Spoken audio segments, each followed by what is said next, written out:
இந்த பொண்ணுக்கும் இந்த பையனுக்கும் கல்யாணம் ஆகுது. ஆனா இந்த பையனை கட்டிட்டு இந்த பொண்ணு கஷ்டம்தான் பட போறான்னு இந்த பொண்ணுக்கு தெரியல.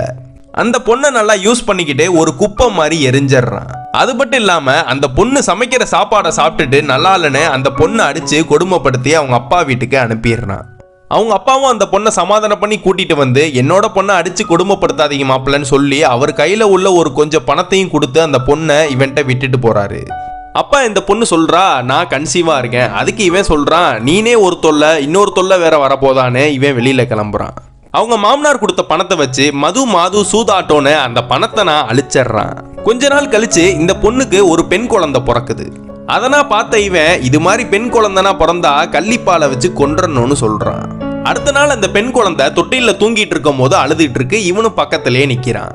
என்னடா இவ கத்திக்கிட்டே இருக்கானு அந்த பொண்ணை தூக்குனோனே அந்த பொண்ணு அழுகையை நிப்பாட்டி சிரிக்க ஆரம்பிச்சிடுறா.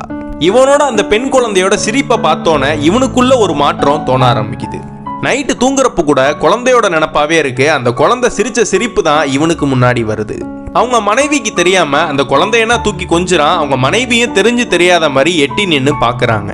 இதுக்கு மேல அந்த குழந்தைய விட்டு பிரிஞ்சு இருக்க முடியாதுன்னு அந்த குழந்தையவும் மனைவியவும் சமாதானம் பண்ணி வீட்டுக்கே கூட்டிட்டு வந்துடுறான். அந்த குழந்தைகிட்ட போய் அம்மா சொல்லு தாத்தா சொல்லு பாட்டி சொல்லு அத்தை சொல்லுன்னு சொல்றாங்களே தவிர அப்பா சொல்லுன்னு யாருமே சொல்ல மாட்டாங்க. ஆனா அந்த பொண்ணு முதல் சொன்ன வார்த்தை அப்பா. அதனால் கேட்ட இவனுக்கு கண்ணில் இருந்து ஆனந்த கண்ணீர் வருது. அந்த அப்பான்னு சொன்ன ஒரு வார்த்தைக்காக இவன்கிட்ட இருந்த கெட்ட பழக்கத்தை எல்லாத்தையுமே விட்டுடுறான்.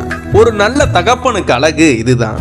அவனுக்குள்ள எவ்வளவு மிருகத்தனமான சுயரூபங்கள் இருந்தாலும் தன்னோட பிள்ளைக்காக தன்னை மாற்றிக்கொண்டு அந்த குழந்தையை சரியாக வளர்ப்பவன் தான் உண்மையான அப்பன்.